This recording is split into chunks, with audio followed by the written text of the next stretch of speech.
पूर्ण महाराष्ट्रामध्ये आता विधानसभेची हवा चालू आहे।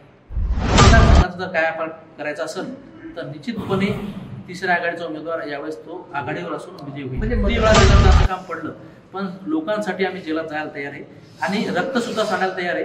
पण हे सगळे कागदावर आहे, एकही क्षेत्रस्थ तालुक्यात झाले नाही नसतील किंवा काहीतरी कमिशनचा विषय असू शकतो।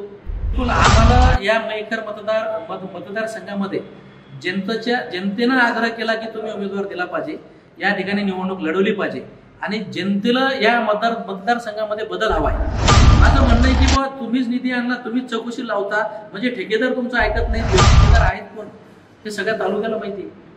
तुम्हाला काय वाटतं त्यांचे काहीच कारवाई होणार नाही, काहीच कारवाई या अधिकाऱ्यावर कुठली कारवाई होणार नाही। तरी या मतदारसंघात उघड काही लोकांना काम करता येणार नाही, पण बऱ्याच लोकांनी आम्हाला असं सांगितलं की आम्ही तुमचंच काम करू। लोकसभेच्या पार्श्वभूमीवर संपूर्ण महाराष्ट्रामध्ये आता विधानसभेची हवा चालू आहे।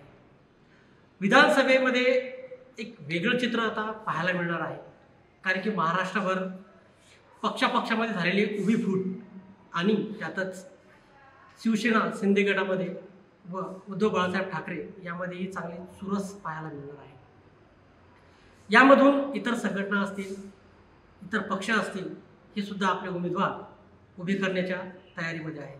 त्यातच बुलढाण्याचे शेतकरी नेते म्हणून ज्यांना संबोधले जाते रविकांत तुपकर हे सुद्धा या विधानसभेला 6 उमेदवारी उभे करण्याच्या तयारीमध्ये आहे। या संदर्भात अधिक बोलण्यासाठी आपल्यासोबत शेतकरी नेते जे संघटनेच्या माध्यमातून प्रत्येक शेतकऱ्यापर्यंत त्यांनी जिल्ह्यावर पोहोचण्याचं काम केलं आणि शेतकऱ्याच्या समस्या जाणून घेतल्या, त्या मार्गी कशा मार्गी लागतील या उद्देशाने त्यांनी आजपर्यंत संघटनेत झटत आहेत। कोणतंही राजकीय बळ न मिळता सत्तेच्या विरोधात त्यांनी आतापर्यंत त्यांचा संघर्ष आहे ते ज्ञानेश्वर टाले जे आपल्यासोबत जोडलेले आहेत त्यांच्याकडे आपण जाणून घेणार आहे। खरं तर विधानसभेची पार्श्वभूमी काय असणार आहे, त्यांचा अभ्यास तगडा आहे आणि स्थानिक मेहकर विधानसभेमधले ते असल्यामुळे त्यांना सखोल अभ्यास या विधानसभेचा आहे। त्यातूनच काय निष्कर्ष निघते, काय त्यांना वाटते हे आपण थोडक्यात त्यांच्याकडून जाणून घेऊया।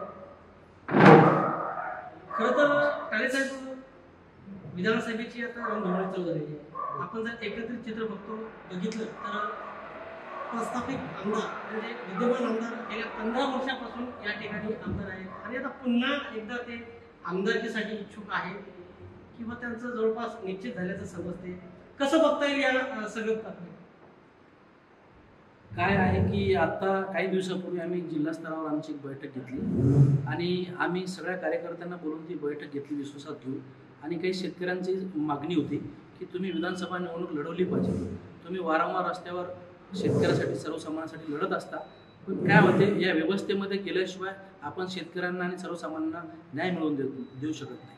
म्हणून सभागृहात जाणं अत्यंत महत्त्वाचं आहे।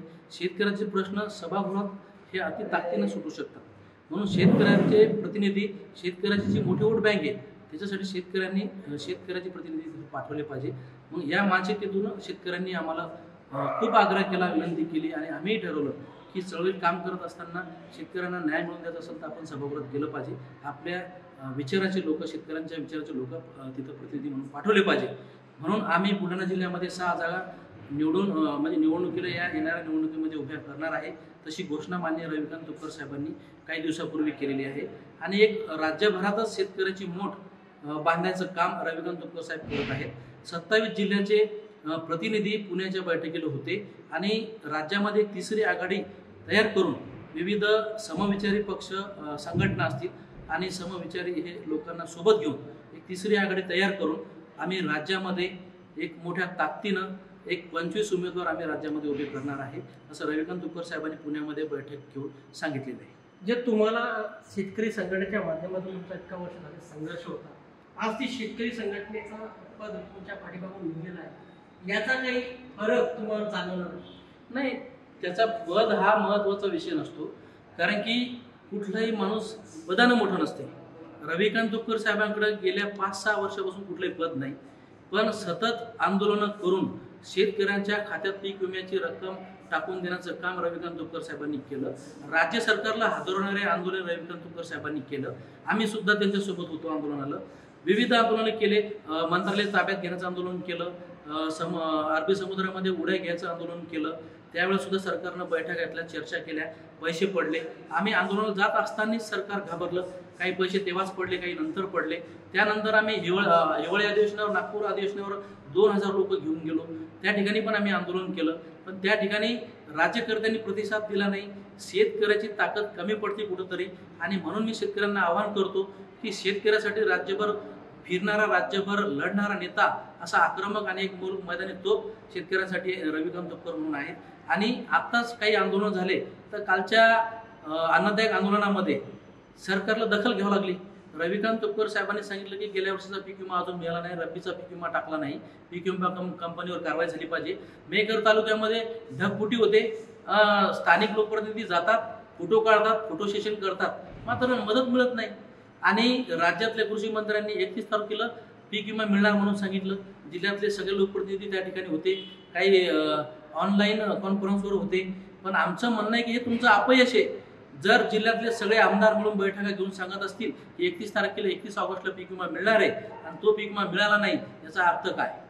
असं मी बोललं जाते की रविकांत तुपकर जे शेतकरी नेते आहेत, हे वेळप्रसंगी आंदोलन करतात आणि त्याचा फायदा शेतकऱ्यांना पाहिजे तसा मिळतं, उलट नुकसान होतं शेतकऱ्याचं. शेतकरी नेते रविकांत तुपकर हे स्टंटबाजी करतात असं विरोधकात म्हणतात. नाही नाही नाही, रविकांत तुपकर साहेब कुठल्या सभागृहाचे सदस्य नाहीत, ते सरकारमध्ये नाहीत. आणि हा प्रश्न जनतेनं लोकप्रतिनिधीला विचारला पाहिजे. हे काम लोकप्रतिनिधीच आहे. अरे रविकांत तुपकर सारखा माणूस, गेल्या वर्षी रविकांत तुपकरांसंगत त्यांच्या मिसेस आणि असतील, रविकांत शर्वरताई तुपकर असतील, मी असतील, आमचे 35 कार्यकर्ते अकोल्याच्या जेलमध्ये होते. पीक विम्याच्यासाठी आम्ही आंदोलन केलं जिल्हा स्तरावर. तर प्रस्थापित लोकांनी, लोकप्रतिनिधी डाव मोडून दबाव टाकून हाणून पाडण्याचा प्रयत्न केला. रविकांत तुपकरांना श्रेय जाऊ नये म्हणून ते आंदोलन शेतकऱ्याच्या ताटात माती घालवण्याचं काम इथल्या स्थानिक लोकप्रतिनिधींनी केलं. आणि आमचं म्हणणं आहे की बा शेतकऱ्याला 2 पैसे मिळाले तर काय फरक पडला. आणि पीक विम्यासाठी ते आंदोलन होतं, त्याच्यावर लाठीचार्ज करायला लावला, पोलिसांवर दबाव टाकला, राज्य सरकारचं ताकद वापरली आणि ते आंदोलन चिरडण्याचं काम केलं. 35 लोकांवर एवढे मोठे गुन्हे दाखल झाले, 35 लोक जेलात होते. हे काही कोणी असं सहज जेलात जाते का? आमचं म्हणणं रविकांत तुपकर आत्ताच नाही आंदोलन करत.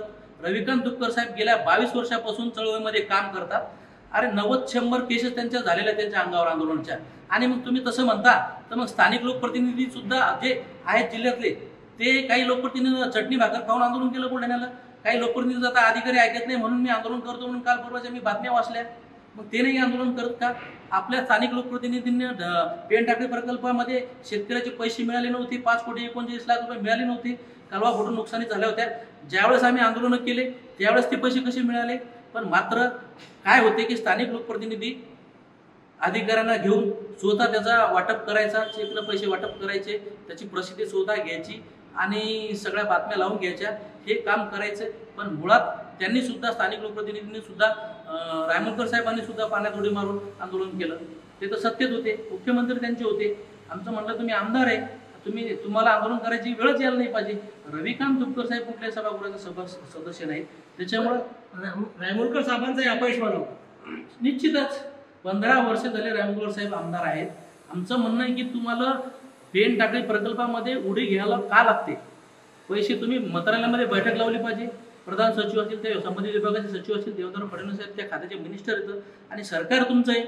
जर आम्ही आंदोलन केल्यानंतर पैसे मिळतात तर तुम्ही जर बैठक घेऊन ते पैसे मिळवून द्यायची जर मानसिकता ठेवली तर ते पैसे मिळाले असते. एकंदरीत जर विधानसभेचा आपण लोणार आणि मेहकर 2 तालुक्याचा जर विचार केला तर सलग 15 वर्ष झाले संजय रायमुलकर आमदार आहेत. कसं बघता येईल, खरंच विकास कामं आलेत का? जनतेच्या समस्या सुटल्या का? जिल्ह्यावर फिरता आणि तुम्ही प्रॉपरचे असल्यामुळे तुम्हाला एकंदरीत शेतकऱ्यांच्या समस्या माहिती. अहो, आम्ही लोणार मेहकर तालुक्यात आता संबंध आंदोलनाच्या निमित्तानं फिरतो. दरवर्षी आम्ही सोयाबीन कापसाच्या दरवाढीसाठी आणि पीक विम्यासाठी आंदोलन करतो. आम्ही गावागावात जातो तर रस्ते नाही येतात. शेत रस्त्याच्या तक्रारी रोज 2-3 तक्रारी आमच्याकडे शेत रस्त्याच्या येतात. 15 वर्षात लोकांना शेत रस्ते मिळाले नाही. सिंचनाचे 80 कोटी रुपये बुलढाणा जिल्ह्यातले थकीत येतात, तुषार सिंचन आणि स्प्रिंकलरचे. हे कधी मिळणार? अहो, शेतकऱ्याचे फळबागाचे अनुदान मिळाले नाही, शेतकऱ्याचे तुषार सिंचनचे पैसे मिळाले नाही, त्याच्यानंतर शेतकऱ्यांना MRGच्या विहिरी मिळाल्या नाहीत, शेतकऱ्यांना कोठे मिळत नाहीत. कोट्यासाठी पैसे मागितले जातात. अधिकारी पैसे मागतातच कसे काय? म्हणजे याचा अर्थ लोकप्रतिनिधीचं नियंत्रण नाही अधिकाऱ्यांवर, प्रशासनावर. दुसरी गोष्ट, कित्येक गावाला रस्ते नाहीत. लोणार तालुक्यामध्ये कित्येक गावाची वाईट अवस्था आहे. शेत रस्ते नाहीत, गावाला रस्ते नाहीत, आणि मेकर तालुक्यात MIDC नाही. बेरोजगारांना कुठलाही रोजगार आतापर्यंत आणला गेलेला नाही. आमचं म्हणणं आहे की बा सभागृह बांधणं किंवा सिमेंटचे 2-4 रस्ते करणं हा विकास नाहीये. हे तर शासनाचा निधी भेटतो तो विकास कोणता? विकास कोणता असतो म्हणजे पीक विमा मिळत नाही, फळबागाचं अनुदान मिळत नाही, सिंचन अनुदान मिळत नाही. कित्येक शेतकऱ्यांना कोठे मिळत नाही, शेतकऱ्यांना विहिरी मिळत नाही, सिंचन विहिरी MRHच्या. आणि माझं म्हणणं आहे की शेतकऱ्यांना सर्वात पहिले तुम्ही शेतात जाण्यासाठी, माल आणण्यासाठी रस्त्याची एवढी मोठी अडचण आहे, ते रस्ते कधी मिळणार?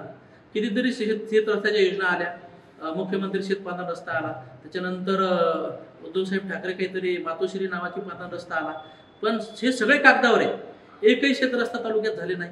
आणि हे शेतरस्ते का होत नाही त्याच्या मागचं कारण काय नेमकं? हे लोकप्रतिनिधी अपयश नाही, काहीतरी असू शकते ना. शेत रस्ते होत नाही त्याचा अर्थ लोकप्रतिनिधीचा अपयशच म्हणावं लागेल, किंवा ठेकेदार ते रस्ते करत नसतील, किंवा काहीतरी कमिशनचा विषय असू शकतो. लोकप्रतिनिधी ठेकेदार संगनमत असं म्हणायचं. संगनमत असण्यापेक्षा माझं म्हणणं आहे की संगनमत आहे का नाही मी ते सांगू शकत नाही, पण माझं म्हणणं आहे की बा शेत रस्ते झाले पाहिजे. तुम्ही ठेकेदार कुठलेही असले तरी चालतील, पण शेत रस्ते झाले पाहिजे. विषय काय आहे की बा शेत रस्ते होणं गरजेचं, शेतकऱ्याचा माल घरी आणणं गरजेचं आहे. शेतात जायला शेतकऱ्याला रस्ते नाहीत. गावात कुठेही आता बऱ्याच ठिकाणी अंगणवाड्या नाहीतात, बऱ्याच ठिकाणी शेतकऱ्यांना जे भौतिक सुविधा त्या सुद्धा मिळत नाही. फक्त सभागृह आणि ST बस डेपो हे बांधलं म्हणजे झालं नाही. अहो कित्येक दिवसाच्या पाणी पुरवठ्याच्या योजना 15 वर्ष झाले डोणगाव सारख्या गावच्या पाणी पुरवठा योजना पूर्ण झालेल्या नाही. अशा तालुक्यातल्या सगळ्या पाणी पुरवठ्याच्या योजना ह्या सगळ्या कशाच्या पेंडिंग आहेत. जलजीवन मिशनचे जे मेहकर आणि लोणार या दोन्ही तालुक्याचे आमदार साहेबांनी भागात चौकशी लावलेली आहे.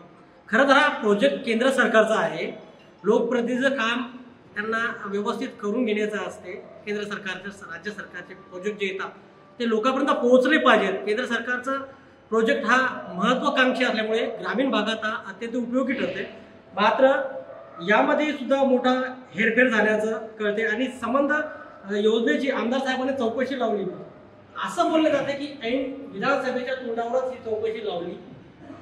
काय बरोबर आहे. आमचं म्हणणं काय आहे की तुम्हीच पाणी पुरवठा योजनेसाठी जर शासनाकडून अनुदान आणलेले असेल आणि त्या योजना तुम्ही मंजूर करून आणल्या म्हणता, तर त्या योजना पूर्णत्वास का नाही केल्या? पहिली गोष्ट, ज्या योजना पूर्णत्वास गेल्या नसतील त्या ठेकेदारावर कारवाई होणार का? ते ठेकेदार कोणाचे येतं? त्या ठेकेदारावर कुठलीही कारवाई होणार नाही. हो, मी तुम्हाला जातीनं सांगतो की या चौकशीत काही निष्पन्न असं का वाटतं? 100% वाटते. 15 वर्ष झाले डोणगावच्या योजनेच्या पाणी पुरवठा योजनेच्या बाबतीत वारंवार तिचं एस्टिमेट वाढवून आणलं गेलं मंत्रालयातून, आणि तिला वाढीव रक्कम आणल्या गेली, त्याची मुदत वाढ घेण्यात आली, पण अजून सुद्धा डोंगरगावच्या लोकांना पिण्याचं पाणी मिळालं नाही फिल्टरचं. आणि एवढा मोठा पैसा शासनानं खर्च केला. तालुक्यातल्या बऱ्याच योजना अपूर्ण येतात. सर्वच म्हटलं चालते, 1-2% कुठं झाला असेल तर झाला असेल, बाकी सगळ्या योजना अपूर्ण येतात. याची चौकशी लावावी लागते त्यांना.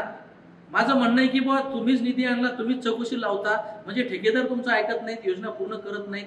ते जातात मंत्रालयातून मुदत वाढ घेऊन येतात, वाढीव एस्टिमेट करून आणतात, पैसे वाढवून आणतात, आणि कुठल्याही ग्रामपंचायतलं सध्या नळ योजनेची योजना चालू नाही.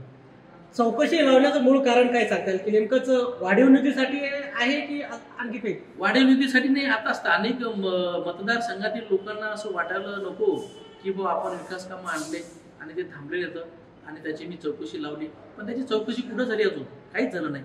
15 दिवस झाले या गोष्टीला.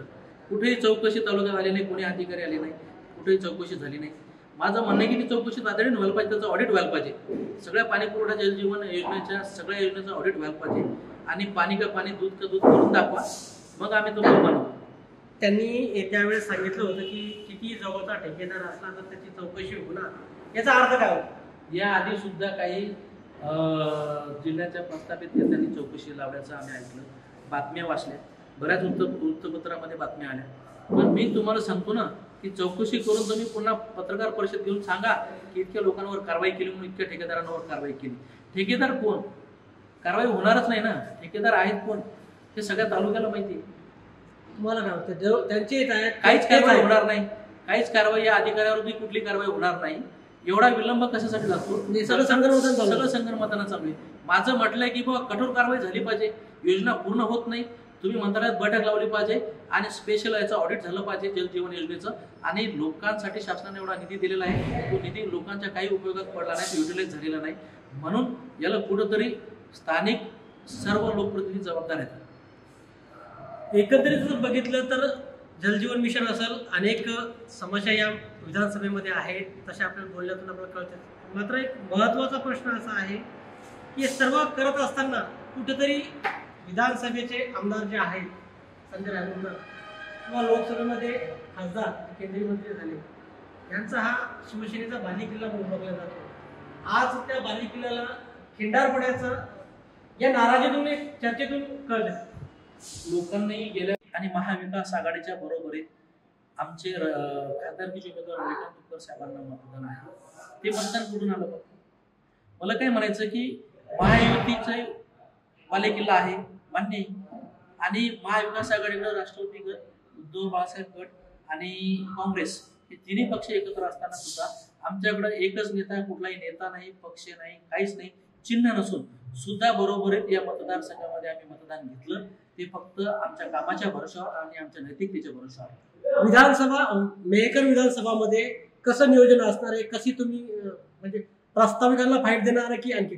बिलकुल, आम्हाला या मेहकर मतदारसंघामध्ये जनतेनं आग्रह केला की तुम्ही उमेदवार दिला पाहिजे, या ठिकाणी निवडणूक लढवली पाहिजे आणि जनतेला या मतदारसंघामध्ये बदल हवाय.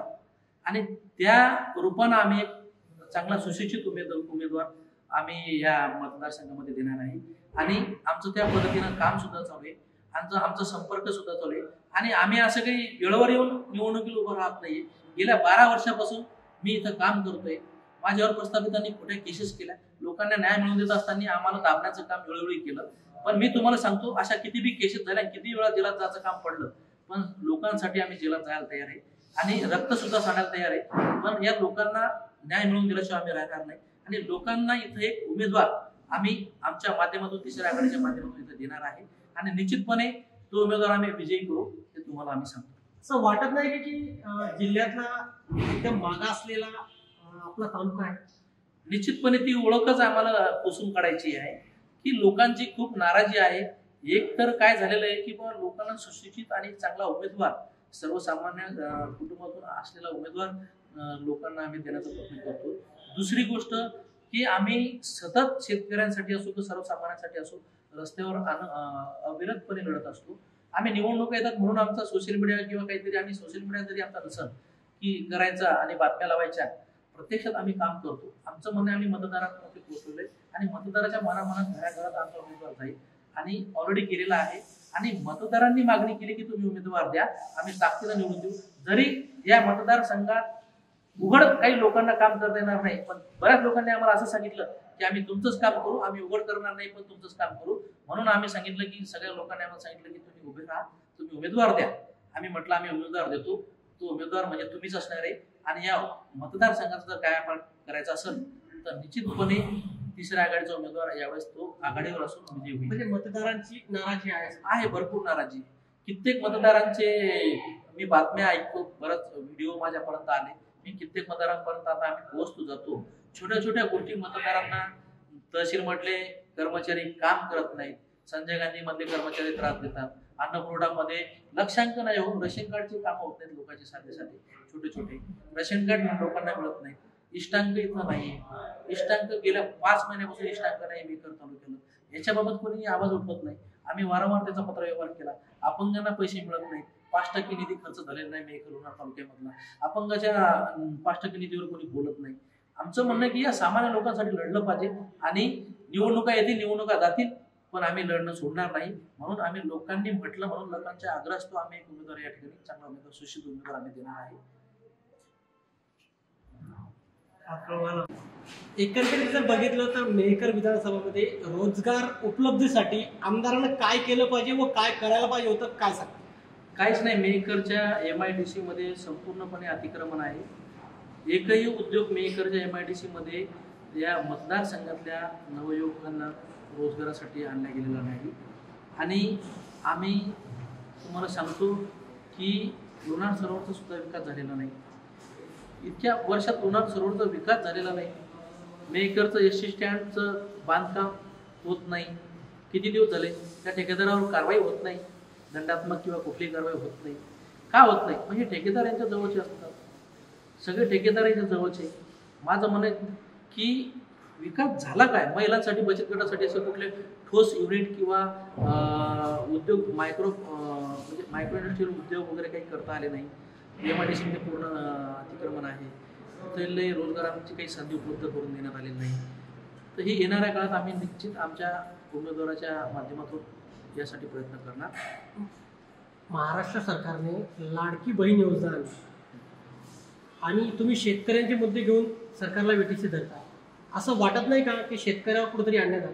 100% कापूस आणि सोयाबीनला सध्या काहीच दर नाही आहे. शासन एकीकडं सोयाबीनचे दर पाडते, सोयाबीनचं धोरण चुकीचं आहे शासनाचं, आणि राज्यातले राज्यकर्ते केंद्र सरकारकडे जाऊन सोयाबीनबाबत कुठलेही धोरण आखत नाही.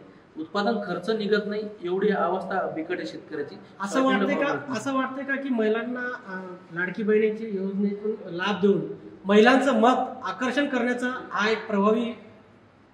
महिलांना 1500 रुपये दिले ते काही शासनाने उपकार नाही केले. माझं म्हणणं आहे की महिलांना सक्षम करा, महिलांना उद्योग द्या, काम द्या, महिलांच्या सक्षम. काही महिलांकडे बऱ्याच प्रकारचे स्किल आहेत, त्या महिलांना बचत गटांना तुम्ही चांगल्या पद्धतीचे जागा उपलब्ध करून द्या, चांगल्या पद्धतीने MIDC मध्ये उद्योग उभारून द्या. आणि 1500 रुपये दिल्यानं महिलांचा चरितार्थ किंवा त्यांच्या कुटुंबाचं काही भागणार नाहीये. पण एकीकडे शेतकऱ्याचा खिसा कापायचा आणि महिलांना 1500 रुपये द्यायचे, हेच खूप चुकीचं आहे. काल बऱ्याच ठिकाणी जिल्ह्यामध्ये आमच्या आंदोलनामध्ये निदर्शनामध्ये महिलांनी सांगितलं की आम्ही 1500 रुपये शासनाचे परत करणार. कारण की तुम्ही एकीकडं तुम्ही सोयाबीनचे भाव पाडता, पीक विमा देत नाही, आणि 1500 रुपये देऊन काय होणार आहे?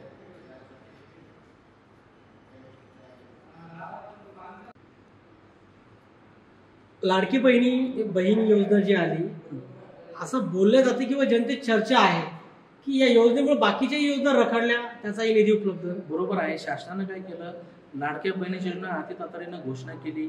त्याच्यामध्ये बऱ्याच वेळा ती वेबसाईट चालली नाही, बऱ्याच लोकांचे तिथे फॉर्म भरता आले नाही, सगळ्या महिला परेशान होत्या. त्याच्यानंतर बरेच बदल त्यानं शासनानं त्याच्यामध्ये केले. बरं, लाडक्या बहिणीला तुम्ही 1500 रुपये दिले, ठीक आहे, अभिनंदन आहे, ते दिलं तर काय अडचण नाही, आम्हाला काही दुमत नाही. पण तुम्ही सगळ्या योजनाचे, घरकुलाचा, ग्रामविकास विभागाचा, इतर सगळ्या विभागाचे निधी वळवले आणि ते पैसे इकडं टाकले. त्याच्यामुळे लोकांनी घरकुलं बांधले. किती दिवसापासून, 1-1 वर्षापासून लोकांना घरकुलाचे अनुदान मिळत नाही. त्याच्यानंतर फळबागाचे अनुदान मिळत नाही, सिंचन विभागाचं अनुदान मिळत नाही. शासनानं सगळा पैसा इकडे वळवला. त्याच्यामुळे शेतकऱ्यावर उपासमारीची वेळ आली, आत्महत्येची वेळ आली. आणि आमचं म्हणणं आहे की शासनानं कर्ज काढून या सगळ्या गोष्टी केल्या आणि शासनानं पुढच्या निवडणुका डोळ्यासमोर ठेवून हे लाडक्या बहिणीची योजना आणली, हे 1500 रुपये देण्याचं काम केलं. आमचं म्हणणं आहे, मग तुम्ही दर महिन्याला 10,000 रुपये द्या ना. 1500 रुपयानं काय होणार आहे? लाडक्या बहिणीला तुम्हाला जर पैसे द्यायचे असेल तर दर महिन्याला 10,000 रुपये किमान दिले पाहिजे घर संसारासाठी. आणि अपंगासाठी तुम्ही 6,000 रुपये अनुदान करा. अपंगाचं अनुदान तुम्ही कित्येक दिवस झाले वाढवत नाही. श्रावणबाळ योजनेचं अनुदान तुम्ही वाढवत नाही. संजय गांधी निराधारचं अनुदान तुम्ही वाढवत नाही. या लोकांना दवाखान्याचा खर्च सुद्धा होत नाही. 1500 रुपयात काय होते हो? 1000 रुपयात आणि 1500 रुपयात दवाखान्याचा खर्च करायचा का? त्या व्यक्तीनं, कोणी नसलेल्या व्यक्तींना, श्रावणबाळ जे वयोवृद्ध लोकांना दवाखाना करून त्यांचा उदरनिर्वाह कसा करायचा? आज एवढी महागाई वाढली, शासन काहीतरी तोंडाला पानं पुसण्याचं काम करते आणि त्याच्या 1500 रुपये देऊन 15,000च्या जाहिराती करते. असं काम शासनाचं त्यामध्ये चालू आहे. आपण आपला विदर्भ लाईव्हच्या माध्यमातून संपूर्ण विधानसभेचा आढावा घेत आहोत. त्यामुळे अशाच मुलाखती बघण्यासाठी आपण पाहत राहा आपला विदर्भ लाईव्ह, प्रत्येक क्षण आपल्यासोबत.